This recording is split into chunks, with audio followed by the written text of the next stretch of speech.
paper magic will survive like the heat death of the universe, and will... Oh, it's a smuggler's copter. Would you like to crew this? And then it crashes because they don't understand arithmetic. All your cards belong to me. 2 minutes into macing him in the eyeballs, I switched to pepper spray. He's like, it's all right, refreshing. And went back to the mace. Magic is dying. I'm done. Selling everything. I might be a hoarder. And yes, I don't have the crayons or glue to explain this to you right now. What, are you gonna die twice? Oil will be worthless before magic cards will. well, okay, Dr. Man. That's Mr. Dr. Professor Jason. JJ, you have to either put that in the after hours or use a lot of beeps. After hours. They deserve to hear about it. After But hours. they deserve to pay for it too. And that's the cold open. Just saying that. Like, they deserve to hear about it, but they deserve to pay for it. Yeah, if you want to hear the thing I just said, you're gonna have to pay us money, but you can hear it. That's available. Yeah, DJ Dougie Johnson. Have you ever been to Las Vegas? I think Vegas is my most frequented city, either that or Atlanta. I don't know which is the winner. Las Vegas is a vampire. That city sucks the life out of you. I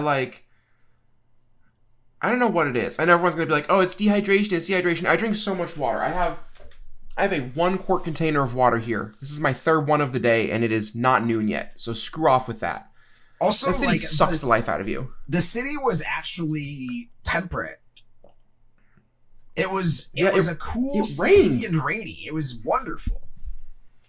But I still feel terrible after leaving Vegas. I think it might just be the cigarette smoke in the casinos. That might just be it. Oh yeah, for sure. Like, I feel like my whole body hurts a little bit. There's also like, there's a lot of walking involved. There's just, you gotta walk every. I don't know. Yeah. Like it's. Yeah. I experienced Benihana for the first time while I was in Vegas, and it was so fine. It was so dead average.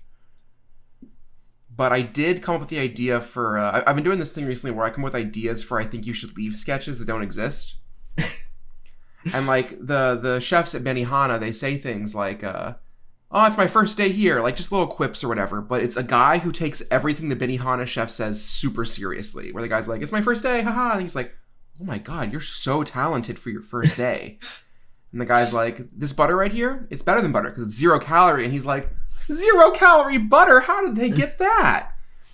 And he's just really encouraging the whole time, like... Yeah, he like really believes everything the hibachi chef is saying. And the hibachi chef says something like, he like makes the egg walk or whatever with the spatula, and he's like, "That guy's alive, you can't kill him," and he like freaks the fuck out on the hibachi chef and like tackles him on the table and burns his hand. And it's Tim Robinson, he's gotta be the schmazel or whatever, right? Or I guess he's the schlemiel then. Either way. A lot of my I think you should leave bits are just guy getting too excited about food because that's what my autism says I would do.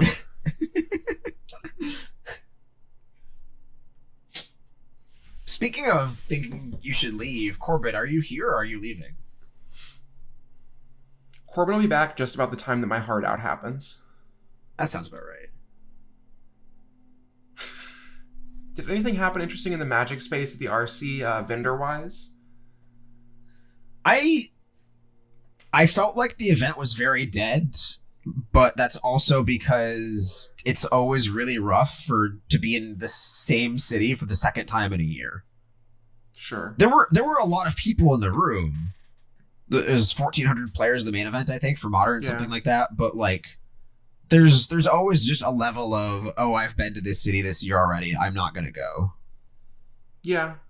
Also, like, Vegas is kind of expensive. It was the weekend of the F1 race, so I gotta say, the people who were in Vegas for the F1 are some of the worst people I've ever run into in Vegas. Like, they were all so bossy. They all just, like... the whole world revolved around all of them. I don't know what it was. Maybe it was because the tickets were so expensive. It was just a bunch of rich assholes, more so than usual. But, like, man. It was the most, I am walking here, get out of my way, people running directly into me thing I've ever had happen in my life. I did learn that as a New Yorker, I get 1 scumbag pass. Somebody taught me that. You're allowed to have a scumbag pass? That's so sick. Yeah, it's part of our like state tax program. Like every New Yorker gets 1 scumbag pass. I just learned about mine at 31. I'm going to save it. You have a lot of them stocked up then probably. Do they roll over? I think you get 1 lifetime. Is it annual? No, I think you get 1 lifetime. Understood. You know what else happened at the RC? a young Magic player by the name of Nathan Goldberg won. Fun fact for you about Nathan Goldberg. He is an Amulet Titan player who plays at the game store that I used to play at in Virginia, same as Peter Hasusian, the other guy who won an RC with Titan this year. Turns out that the guy who also top-8'd the Pro Tour with Amulet Titan, Mason Bunadana, is also a Northern Virginia player. There's something in the water in Northern Virginia, because it makes all the Amulet Titan players cracked. Half the RCs this year have been won by players from that area. There's a Pro Tour top 8. We got people competing in Worlds. Like, I don't know if it's Amulet Titan that's cracked or if it's Northern Virginia, but either way, something's got to go. We either got to get rid of Titan or the entirety of Virginia. The 2 most frequent decks I bought this weekend were Amulet Titan and Espergorios. Yeah. Interesting. It's my opinion, and I've been on this for a while, although I've shifted my crosshairs here. I used to be of the opinion that Solitude was holding down the format. I'm now of the opinion it's just Ephemerate, which is kind of the same issue, but I think we're headed for an Ephemerate ban. You mentioned Espergorios. It made me think about it. I don't know when. I just don't think that card will exist forever. I think Ephemerate and something from Titan are probably on the chopping block in the next calendar year. We're reaching a critical mass of people who are good enough at playing Titan that it's going to become a problem, I think. Yeah, unfortunately, sadly true. It's also possible, and I don't know, you'd have to get real deep in the Titan weeds here, that they can find something to ban from the deck without destroying the deck. I mean, the card, I think I've said this before on the cast, the card I want to ban from Titan is Primeval Titan, because I think that Amulet of Vigor Analyst stuff is pretty cool, and it's graveyard vulnerable. That being, like, the weak point of the deck. Do you think that those are the lines that make it go over time? I don't know. I think the deck being weaker makes it less of an issue. Yeah, that's kind of the like underlying part of it all is also you can't be the best deck in the room and take a million years. Pick one. Well, that's what. Yeah, right. We can talk about nerfing the power level, but if they ultimately decide it's a tournament integrity issue, then it's just not going to matter anyway, and it's going to happen. I'll be honest, I don't even think Titan is the top 3 offenders in Modern. It's definitely top 3. It's not in the top 2 offenders in Modern for decks that cause rounds to go over time. It really and truly is these Jeskai Blink decks. I think so as well. These do-nothing decks that have... they spend 15 to 18 minutes out of their match just shuffling after cracking fetches and surveilling, like, a ton of fiddly things. There's too many game actions that have to happen for those matches to resolve in any sort of real-timely fashion. Well, and it's not to be like negative towards a control deck existing. I mean, there was once a control deck that had only Elixir of Immortality as win condition. We thought that was kind of cool. But it basically goes back to sort of the Ephemerate problem. Like, you just generate so much value out of any creature plus an Ephemerate that the rest of your deck doesn't have to do anything, and in fact does nothing. But make sure you don't lose to X random combo deck. Arguably, there is a cooler control deck in Modern that maybe wins faster. I think the Orem's Chant deck probably wins games faster on average than the Jeskai Blink deck, outside of, like, the nut draws or whatever, right? Because, like, the blue-white control deck just presents an end game that can't be beaten, and either it does that or it doesn't, right? Yeah, and you can interact with it, and if you happen to have one of your few cards that that can interact in that scenario, and it presents a sort of clear line of interaction as opposed to just grinding value out of blinking my Atraxa or blinking my Jeskai creatures. I mean, I think the evolution of the Jeskai Blink deck is sort of interesting in many ways. It actually goes back to the Philia. What was the black white god? Ketramos. It kind of goes back to like those Ketramos Philia black white decks, and then they became like just one of another color, and then they started adding this, and then it sort of takes this parallel evolution. And the final form of all of this is the Jeskai Blink deck, where the entire deck just exists to blink its value creatures and take forever. Modern's in a good spot, and now that it's going to be backburnered for some number of months, I suspect nothing like changes for a while. But I agree with you that I just think we're headed for an Ephemerate ban at some point. And the other thing you mentioned, I think is true as well. So, yeah. With Modern going on the back burner, it means people are putting their sights on Standard. Worlds is coming up. I've been working with, I don't want to get too into details, but I've been working with a player or two for Worlds. And the Standard format seems kind of sweet. People are doing a lot of posting on the internet about Badger Mole Cub being too broken or whatever. And card's very strong, but That's good. we're going to see. We're going to have to see what Standard looks like. We're going to have 130 of the best players to ever touch the game. And Putting It's all very- their brain it's- power into it. I think it's very cool that there's an allies deck that uses exclusively avatar cards. Yeah. I mean, I think it's cool when that kind of thing exists. I think it's really cool that there are probably like 5 decks that I could see winning the World Championships right now. it seems extremely open to me. I'll say that I have talked to a number of World Championship competitors over the past 2 weeks. One of them told me that not that they are, because Worlds is on December 5th, right? So it's like 10 days away from now when we're talking, a little more. Excuse me. People have been talking about how they're playing Magic 8 to 10 hours a day to prep. One person told me they're skipping their family vacation for Thanksgiving to Mexico to stay home and play Magic. Not, I'll play Magic online from Mexico.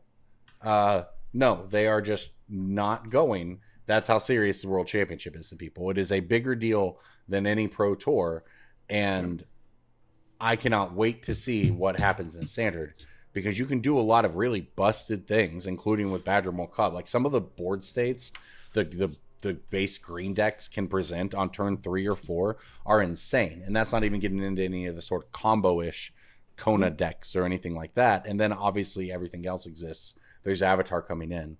It's the most excited I've been for a Standard format, especially like a Pro Tour Standard format, in a very long time. I think maybe maybe there was an event that was like immediately post rotation or something, but this is going back a long time, I think, to have a format this wide open for the World Championship with nothing spoiling it.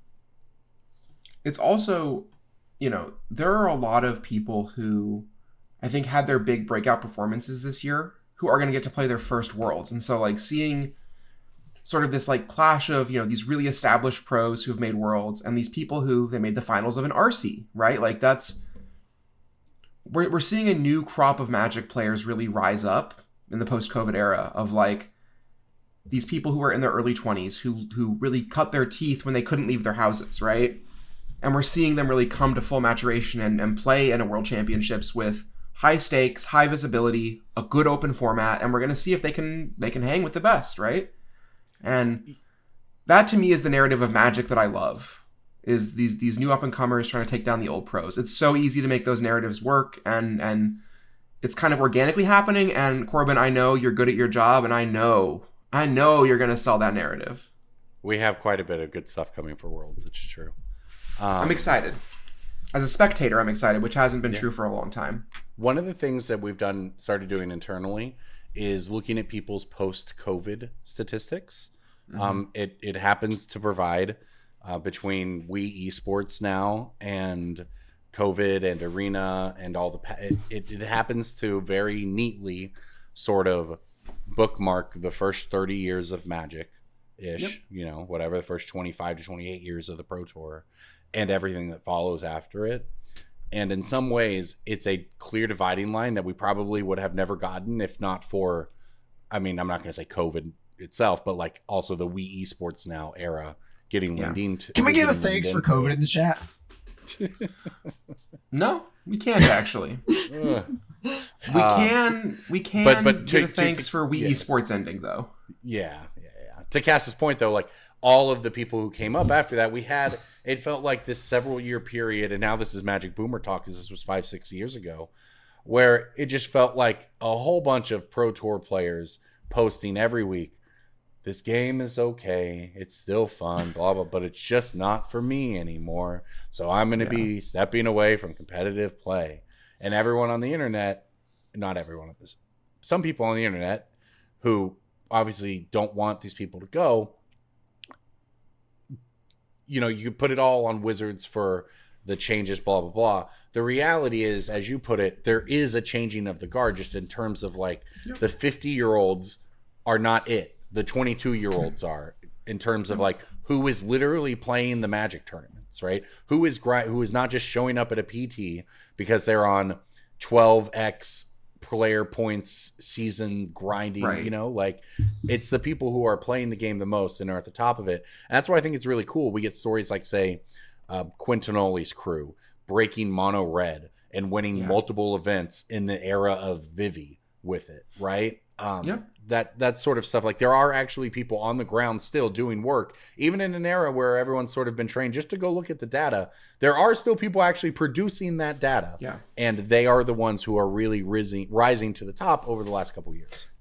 And maybe they're rising to the top too. Who's to say? I don't know how charming I can't speak to how charming the Zoomer Magic players are. I've never interacted with them.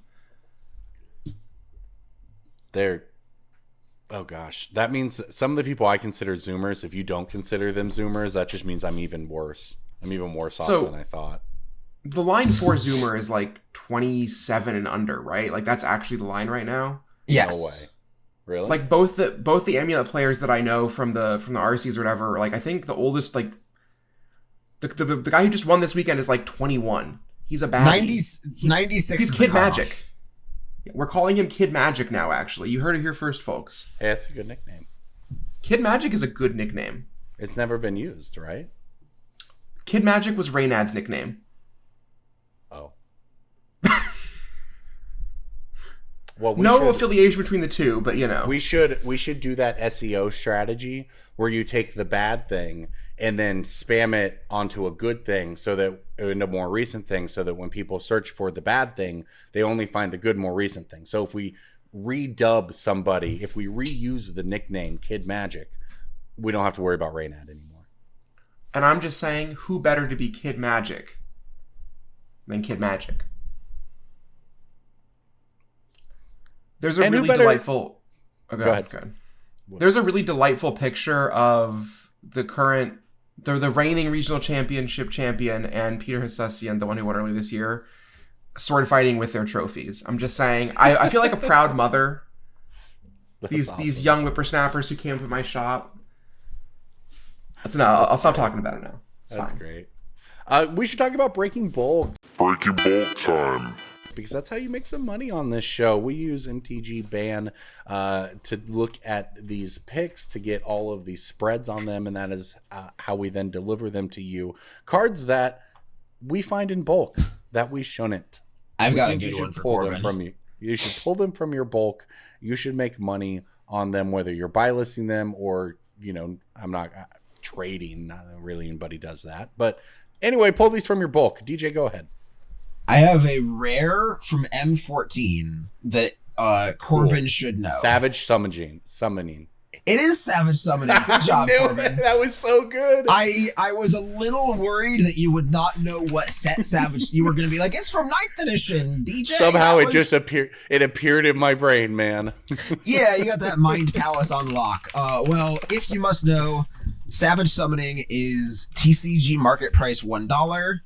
And Card Kingdom will pay you $1.05 for a near mint copy. Most of yours probably aren't near mint. Most yours are probably LP. MP, which is still 75 cents to 85 cents. That's pretty good on the bulk rate. Because you played them in Ryan Bouchard's broken deck. That's why they're LP. If you are one of the 27 or under year old Magic Zoomers who are like, what is a Savage Summoning? It is 1 green instant. Savage Summoning cannot be countered. It's green. The next creature you cast this turn can be cast as though it had flash, and that creature can't be countered, and that creature enters with a +1/+1 counter. So this is like a really, really bad Born Upon the Winds for you CEDHers out there. Unless you cast 1 creature with flash and that creature comes with a counter. A historical member of this podcast from 1,000 years ago once predicted that this card would reach $20. I believe he bought in at 4 or 5 on pre-release weekend and lost some amount of money. And we all have that kind of card, so we're joshing him in good faith. But Savage Summoning, for some reason, some players, I think this is a really good breadcrumbs card, where players will discover this card organically through learning to play Magic when they have problem cards that their friends have. So their friend has this like incredibly oppressive deck that they just built with like Dovescape combo or something, or like some way to like make cards countered very frequently, and you're like, how do I break through this gridlock of my opponent copying their like Decree of Silence or something and making it so I can't cast spells? Well, you search can't be countered into Google, and a list of things will come up like Supreme Verdict, and a TikTok video will come up or something like that, and this card just says the word can't be countered on it twice. And somebody will be like, oh, this lets me cast my big green Final Fantasy Nyxborn Djinn or something like that. And then they will buy this card for $1 and put it in their deck and hopefully draw it. And eventually that player will work their way through the ecosystem and grow, and they will sell this card back. But there's a reason this card is not bulk. It's because, number one, it hasn't been ever reprinted in 12 years. So that's a thing. And number two, like the card does fill a role in a casual player's arms race, I think, that not many other cards do. Like it is that person is also yeah. Go ahead. That person is also going to find the card Cavernous Souls and be like, I'm not paying that. That's insane.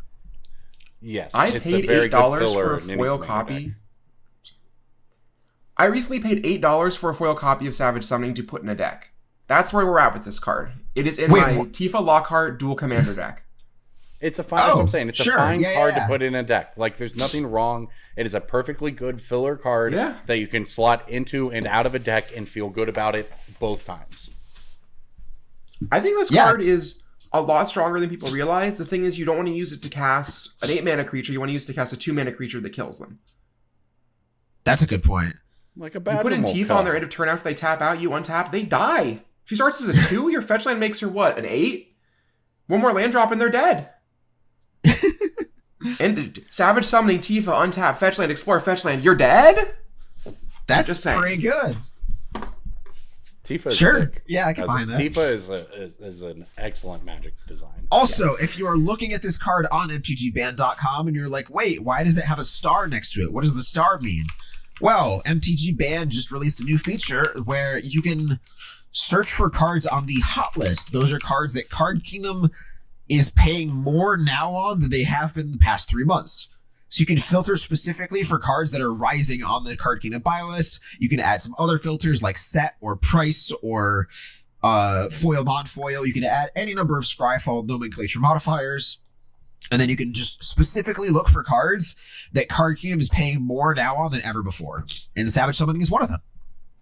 All right. That's well done. Sure. I've got one for you then, DJ. If this is how this goes, I'll return the favor.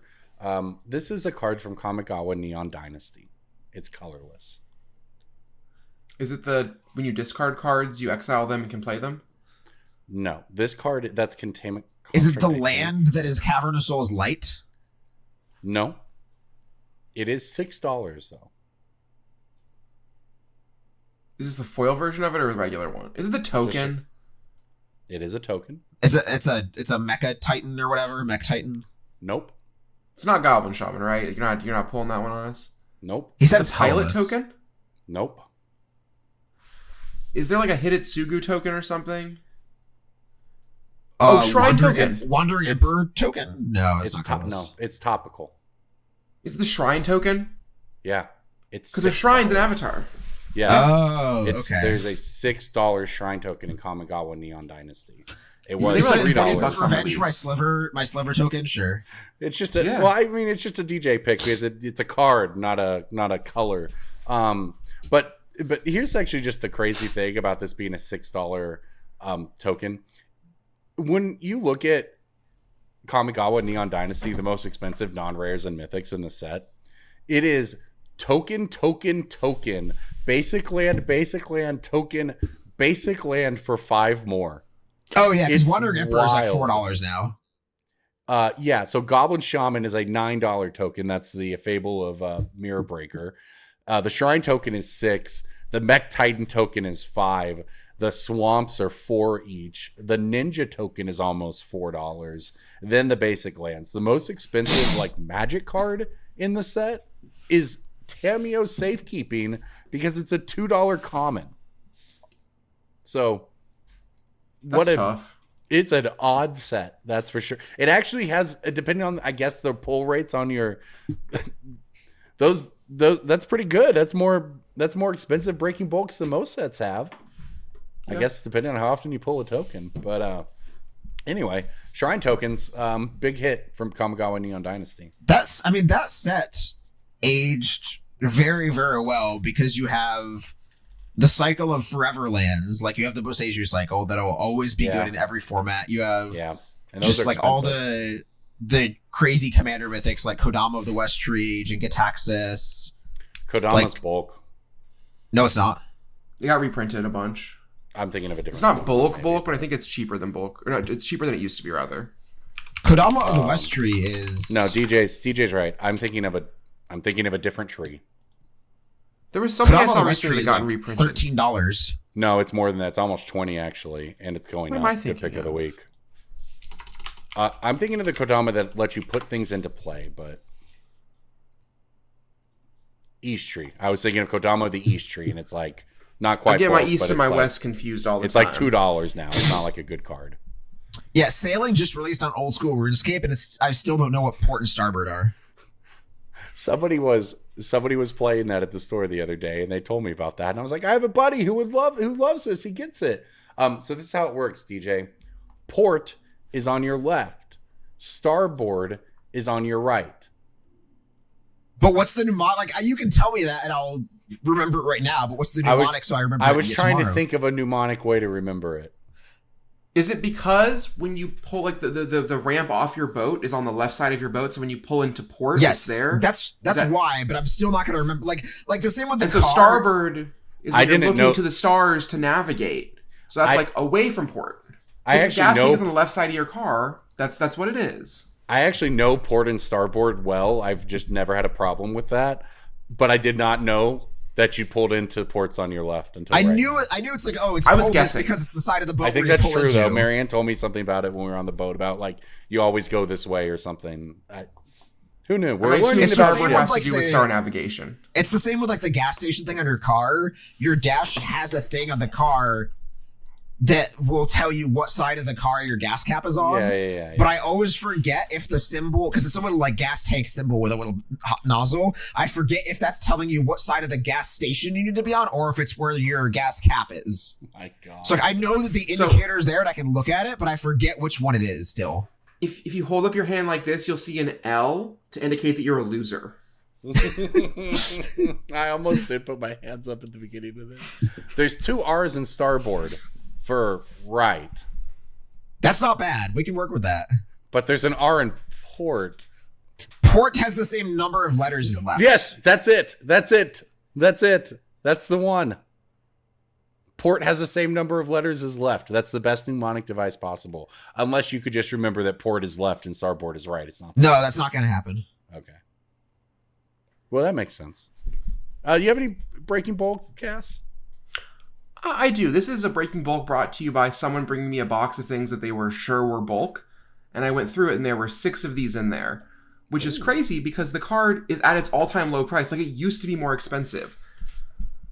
I'm giving you too much information. It's a Breaking Bulk. This is an OTJ Big Score card. Oh, Jesus. Every card in that set is not bulk. That's Shadowmoor.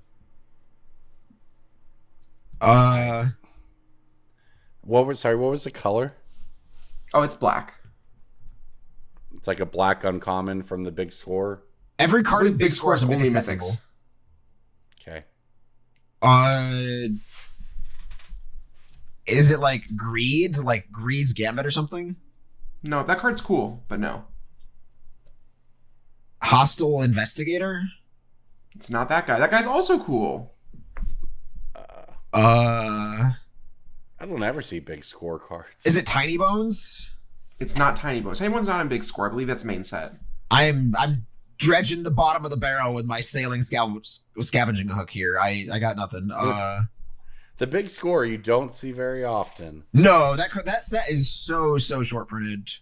Yup, which is crazy. Well, and it's so that there are weird to me cards to this even cheap have in it be called a set because it's just part of OTJ, right? It was intended to be its own set. The cards But are it to is open its own it, you'd set. open. But the you'd open cards an are in OTJ. OTJ. To be packs. clear, Yeah. I referred to it as the Big Score so that when, if I said OTJ, you all couldn't get mad at me. No, No, I agree. yeah, you did it the that's right valid. way. I'm just saying, I get like I don't ever see this stuff. There's like 30 cards in that set, right? There's not many. Yeah. I don't know. Corbin's It's cheating still, right now. I can tell. concede. I'm not. I'm thinking though. Well, he's looking at his other monitor and being like, "Oh yeah, My I'm other totally monitor is not." this way. What's looking that way and into space? His other monitor is to port. Understood. Starboard for the viewers. Port for him. True. We got the Pokemon to starboard over here. Magic in the aft. The aft. Yeah, that's the back. It means ass. I learned that through New York Times connections recently. There you go. I'm taking the victory on this one, and don't be cheeky with me. It's Harvester of Misery. The card's like $1.50 to $2 now. I did not know that's what set that was from. I know the card was the like card's cool. $20 for all. This card sees legacy play. Huh. Why? $2. Because It's a creature you can uncounterable. discard and then reanimate. Oh, sure. It's Troll. It's Troll of Khazad-dûm. Yes, yeah, but, but it kills also sometimes. like the power level of the card is also sort of tied in the fact that it is uncounterable, right? Yeah. Like it's a Also- board wipe, but it's also an uncounterable discard. It's also like spell. it's a reanimatable board wipe, right? Like there's not a lot of those. Massacre Worm is a lot weaker than this. Yeah, it's just kind of Sure. got stuff on it. It's just a cool card, to be honest. And it's so cheap, people just like I pulled it out of bulk recently. I pulled several of them out of bulk recently. I think this was in the cube. I think it's when I saw this card. I have seen this card played in Arena Cube. Yeah, Yeah, Yeah. It's too that's a cheap. good one. Yeah. yeah, that is a good one, to be honest. All right, let's do Another a good week real quick. example of where ban is good, because normally Card Kingdom is the highest in everything. Card Kingdom's only paying $1 on this. I would not send these to Card Kingdom. If you want to buy with them, I would send them to Star City. Star City's paying $2. But I would also just like probably hang on to these if you just have a bunch of them, because 2 seems. I would be a buyer of a bunch of this card at 2. 2 seems low. Yeah, I mean, market price on it is like 274. 275, right? So it's up a tiny amount over the past couple weeks or whatever. So like you could very much argue that it sort of found its low, making it the time to either hold or get in if you are. It still sells 6 copies a day average on TCG. All right, so last weekend I wasn't there. I was enjoying I sat and watched football on Sunday for a little while. It was incredible. We put up Christmas lights and a Christmas tree in my house. I was not in Vegas, where a lot went down. In addition to the regional championship, there was also a big Riftbound event, and Cass participated. How'd it go? I went 3-2 and dropped to go do vendor things. That said, one member of my testing group, Carmen Klemperens, made top 8, lost to Savage, who then the top 4 split. Our other member of our testing group, 3-3 dropped and then went to the poker room. But Riftbound's really fun. I ended up audibling the night before the event to Master Yi. And for those who don't know, Master Yi is just Wolf Run Ramp. And it felt great to play. My second loss in the event came at the hands of a Magic player who I've played against several times in the SCG Tour before, which is cool to kind of come full circle on that. Someone in the room traded me a playset of Mox Opals and Mox Ambers for a Riftbound deck at current prices. Like, prices are high on Riftbound cards. They are. For a one set game. People believe in this game. They believe in the IP. They believe in the competitive structure. Like, there's a 1,000-person regional going down in Houston in 2 weeks. This really feels exactly like One Piece to me, which is both a good and bad thing, in my opinion. I fundamentally disagree, because One Piece is a game that has basically no technical depth in my eyes. Like, I think you can be good at One Piece. Yeah, DJ, I'm sure speaking from like the watching it from an outside perspective, right? Not the gameplay. I am not speaking to the gameplay, but that is a part of it that I can be disagreed with, and that's valid. But what I'm saying is I think players believe in it because they have played the games and they feel interesting and deep. Yeah. I think a lot of One Piece players got in because the cards looked cool and it was their favorite Blorbo. Yeah, I would say that's that could be the difference there, right? Like, a lot of games come out and exist and still kind of exist as the Pokemon area of collecting over playing. Magic has always been playing first. If Riftbound is a play first game over a collect first game, that goes a very long way, in my opinion, towards the actual longevity of the game. Right. Like, we have people, like, set 1 is the only set that's out. The game came out 3 weeks ago. People are eagerly paying $100 for the base versions of Instance so they can play the game. Yeah, it's cool. Like, someone paid me $95 a piece on Time Warps, which I don't even think is that good of a card, but it is it has Echo on it, who I don't even think is that popular of a character. It's Echo's pretty a 10 popular. mana sorcery. I like it. Sure.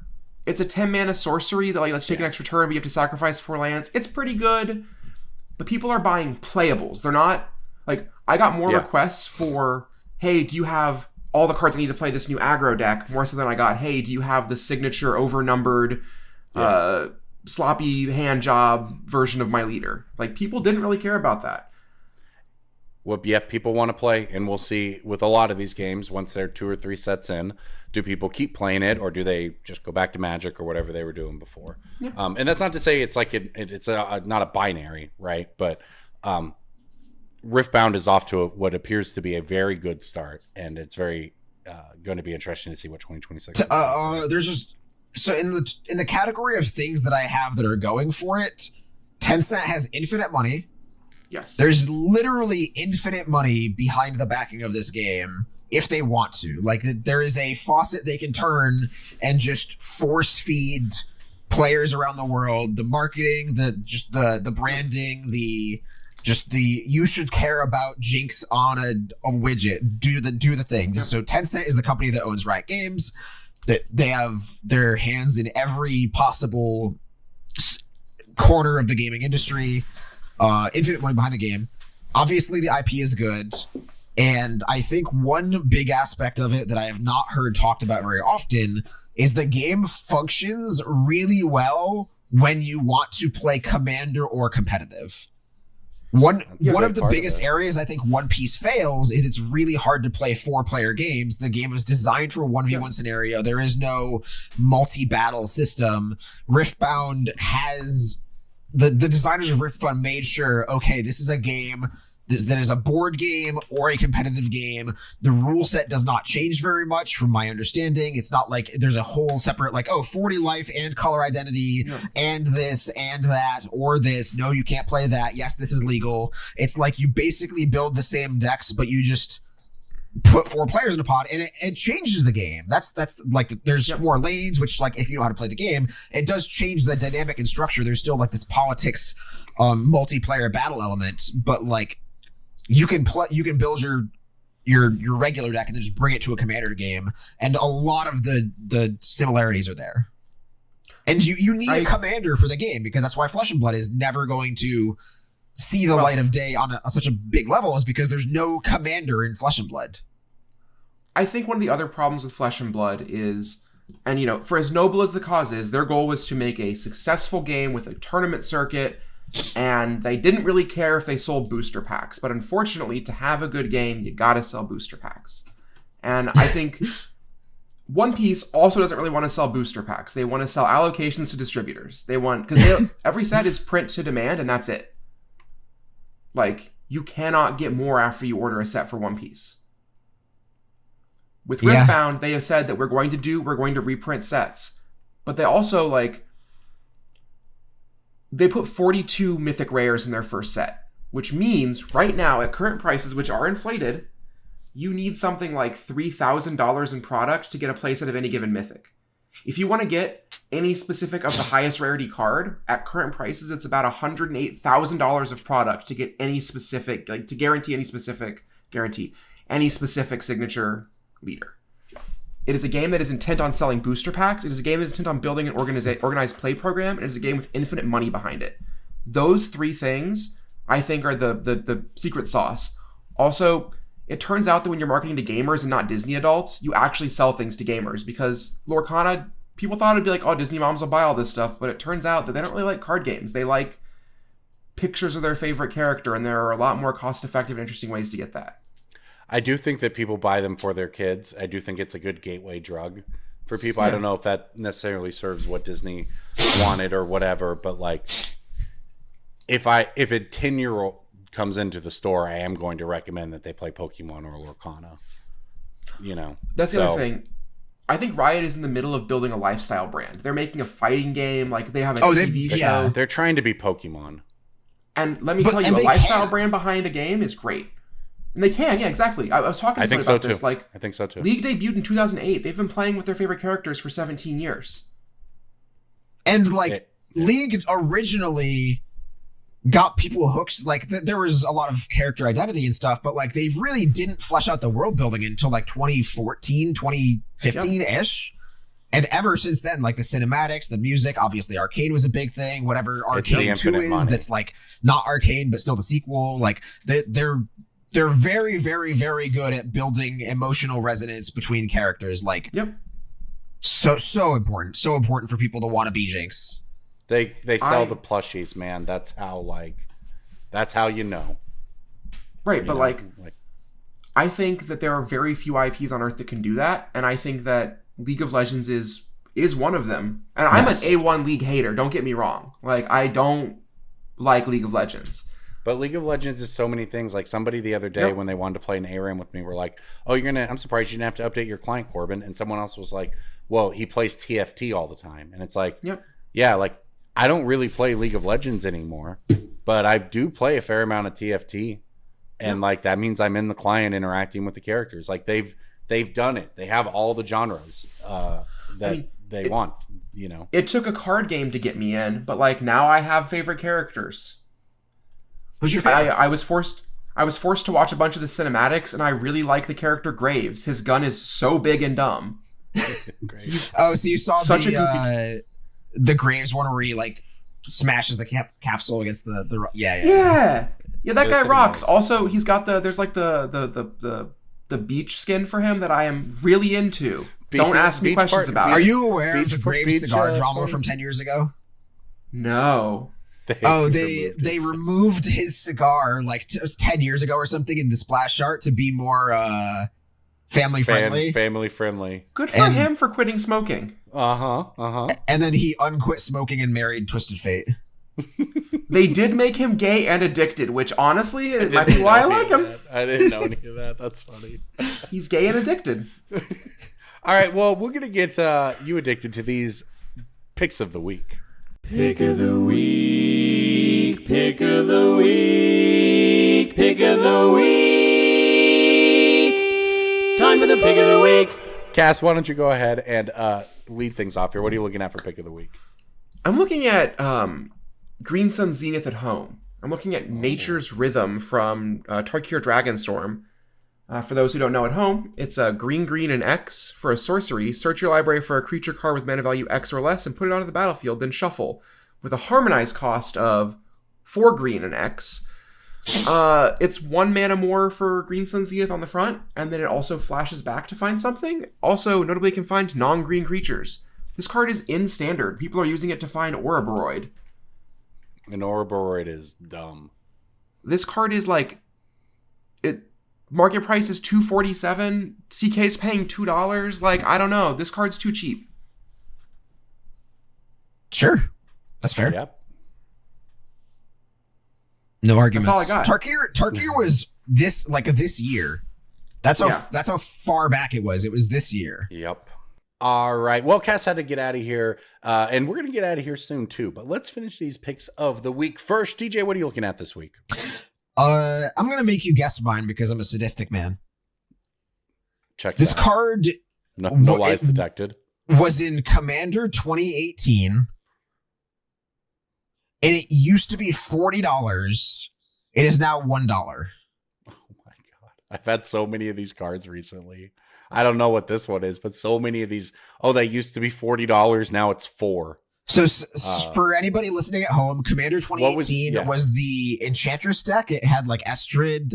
There's the Jund land deck with Lord Windgrace. There is the Artifacts deck with Saheeli. And there is the top of your deck matters Miracle Esper deck, which is Amatsu. I previewed that deck. You might know this deck then. Does that help? Is it from that deck? It is not from the shitty Miracles deck. I don't know, man. C18, it's got to be some artifact. Maybe Brea? It is an artifact.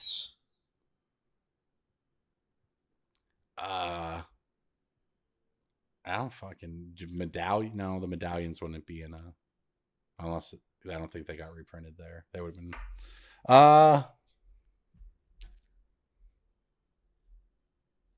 I don't know. Retrofitter Foundry. I didn't know it was $40. Is a 1-mana artifact. When it came out in Commander 2018, it was also a $1 artifact.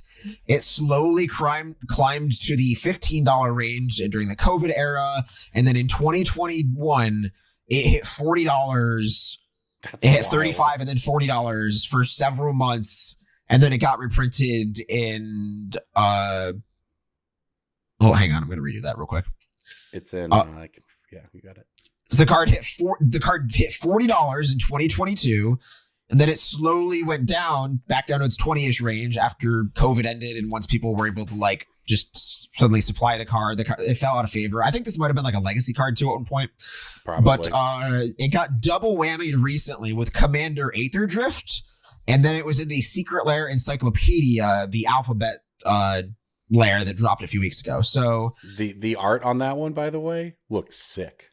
That's the only one I want from now on. It's very cute. It's very cozy core, I think the Zoomers are calling it. If you're a Zoomer. Oh, I've never heard that. Is that why I like Pokemon cards? I think most Pokemon cards are also cozy core. Is that why I like to put on lo-fi things of like, and they got all this splash art of some cozy looking room. You ever do this? No. You ever put on like lo-fi music on YouTube or something to work? It's probably it's all the like splash art AI generated things they use are probably what you're describing, because it's all meant to look very cozy.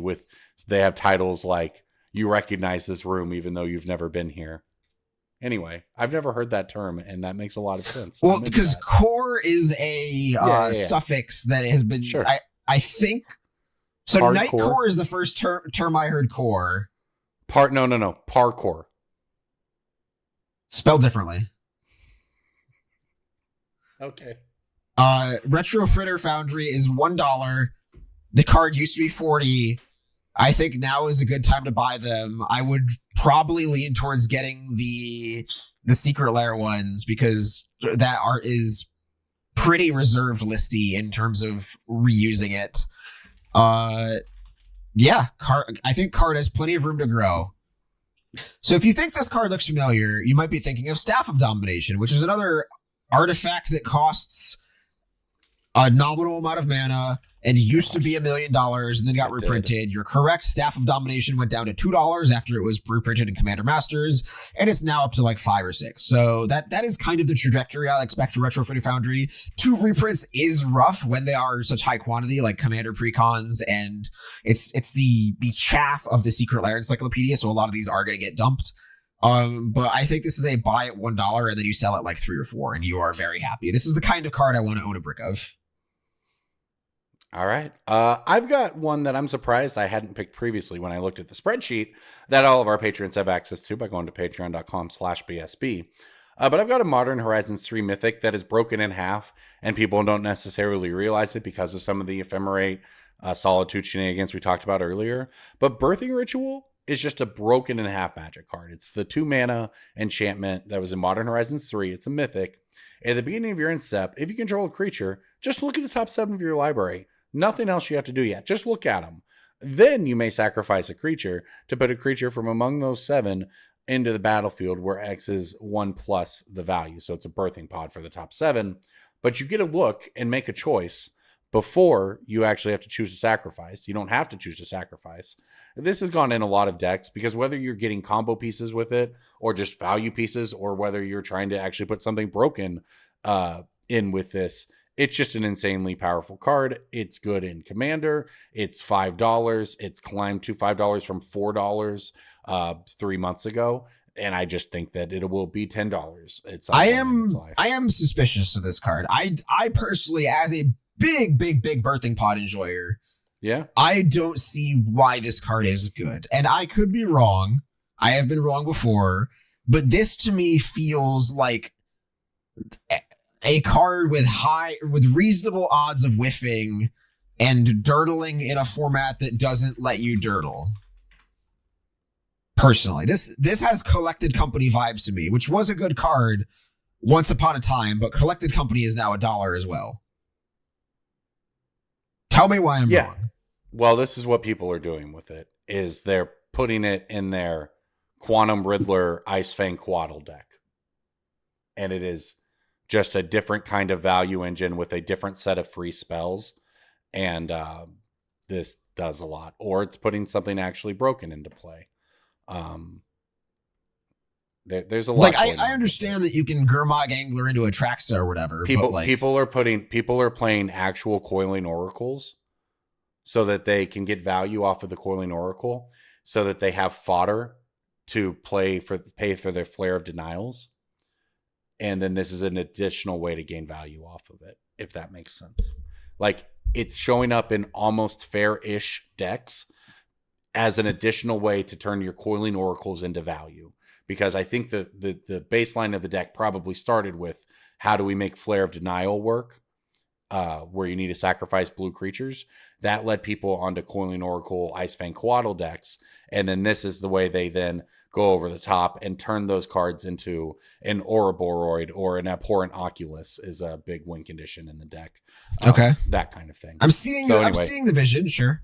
Yeah. The lists are like, you look at the list, man, and they don't look like much. They're just Simic Coiling Oracles. But then you watch them play, and the opponents just don't ever get to cast spells. They're just constantly drowned out in value and counter spells. So, so you're saying after Ephemerate gets the axe, this is the next best way to at least like have a very ongoing value engine for ETB triggers. Yeah, I mean, maybe like this deck is just good. I mean, this deck is good now. It's top 8 at events in the past however many months. It's a deck that exists. Okay. It's ironically probably actually good against those decks because they're playing Coiling Oracles. Their creatures don't really matter that much. That would be sort of the it actually kind of makes sense that this would do well in a field of the Blink decks. So that's one of the reasons Abhorrent Oculus is such a powerful card, because it interacts somewhat favorably if you're able to just, put it into play and then pass the turn. So that's where I'm at Birthing Ritual. It's just $5. It has gone from 4 to 5. It's just cheap for a Mythic. It's not going to take much. It would take a Pro Tour top 8 next year to make it a 15. So that is what I'm looking at. Convinced. No one can tell me that I can't be convinced. There you go.